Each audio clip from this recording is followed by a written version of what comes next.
Here's the difference in a more practical metaphor. Your life is like being in a car on a journey.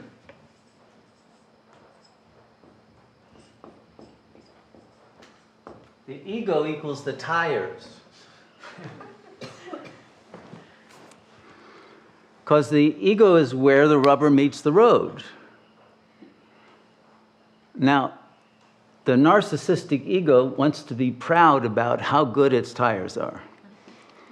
My tires can handle the worst roads in the world. You know, I can deal with rocks, mud. I can deal with steep mountainsides. My tires can go anywhere. Off-road, on-road, doesn't matter. I can do anything.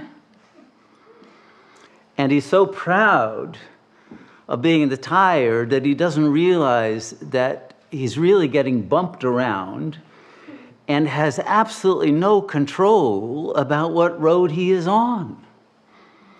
He's happy about the quality of the tire he has created in his own fantasy, but he has no control of where the journey is taking him. Because he's a subject to karma, subject to the three malas, and therefore he has no free will. He thinks he does because look how well I handle it, right?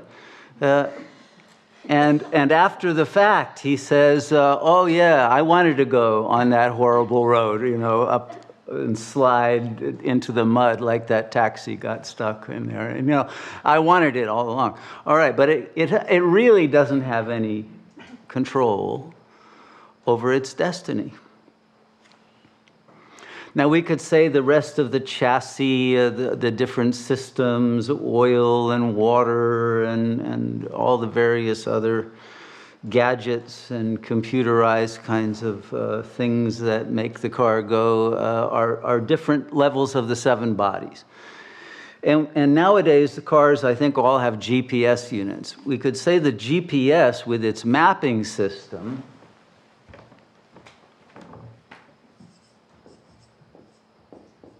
or that woman who always tells you, turn left at the next corner. And gives you instructions about the best route. I'm always listening to her when I'm riding in the car these days. She's very nice, really, but the GPS is the soul, all right? But the GPS doesn't determine your route either. Even though it might know the best route, it doesn't determine it. It's got the information, yes, but it can't make the decision. It's the Atman who's driving the car. Now, who in their right mind would prefer to be a tire to being the driver? Is there anybody? Some people would say, yeah, tires have more fun. You know, the driver is sitting there, it's got too many shock absorbers, it's too easy, you know. And, you know, they don't even have to pay attention. They can listen to the radio. They can have all of these sublime kinds of feelings. The tire's doing the work, you know. So, yeah, the world needs egos. But that's great for the rulers, the ruling elite who loves to have lots of tires for its war machines.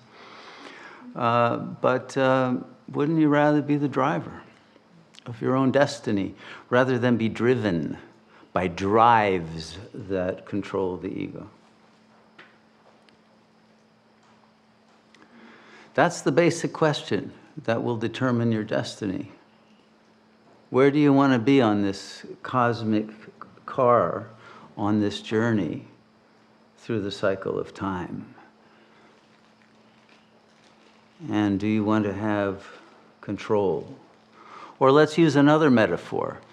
We have a world full of warring minds, right? Everybody's at war with everybody else. We know that. There may be temporary alliances here and there, but they're broken quickly as soon as it's in somebody's favor. to betray their last alliance and create another one. And so you're always seeing this constant shift of power blocks, right? And yet we know that the entire panorama of the matrix is actually controlled by a single mind. The warring minds are the tires in this single machine, very complex machine. But the puppeteer who controls all of these separate individual ego minds is the Paramatman in the control room that is operating the matrix. Now, if you knew for sure that there was one mind operating all of the other minds, wouldn't you want to be in the control room and be that mind? Or do you want to be one of the little warring minds that are actually puppets of this higher intelligence? What level do you want to play the game at? It's a video game. But do you want to be the screen character who is moved around by the actual player? Or do you want to be the player? Screen character has a consciousness and believes he's actually making moves and shooting people and whatever they do in video games. But he's being controlled by a power that is not on the screen. It's not there. It's nothing. It's invisible. But that nothing has all the power, doesn't it? So the question is really, how power hungry are you? And the narcissist is not power hungry enough. He'd rather be weak. Okay, why? I figured it out.